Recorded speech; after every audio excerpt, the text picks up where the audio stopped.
இவ்வளவு பாரம்பரிய கடல் சார்ந்த ஊர்ல ஒரு கவர்மெண்ட் மெரைன் காலேஜ் ஒன்னு கொண்டு வரலாம். கொண்டு வந்தாங்களா? மீன் சம்பந்தமான எந்த தொழிற்சாலையும் அமைச்சாங்களா?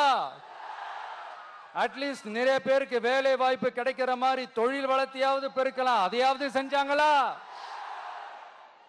ஆனா ஒவ்வொரு டைமும் வெளிநாட்டுக்கு டூர் போயிட்டு வர்றப்பெல்லாம் அத்தனை கோடி முதலீடு, இத்தனை கோடி முதலீடுன்னு சிஎம் அவர்கள் சிரிச்சுக்கிட்டே சொல்லுவாரு. சிஎம் சார், மனசை தொட்டு சொல்லுங்க,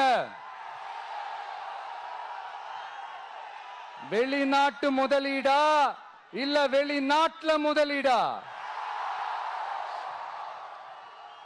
ஒட்டுமொத்த தமிழ்நாட்டுக்கும் முதலீடா இல்ல உங்க குடும்பத்தோட முதலீடு வெளிநாட்டுக்கு போகுதா?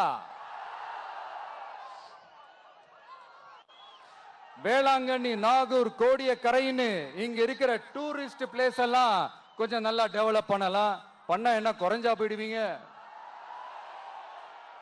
வேதாரண்யம் பகுதியில் உப்பு ஏற்றுமதி செய்யறதுக்கு வசதியை செஞ்சு கொடுக்கலாம், செஞ்சாங்களா? நாகூர் ஆண்டவர் அரசு மருத்துவமனையில பிரசவம் பார்க்கிற டாக்டரே இல்லையா?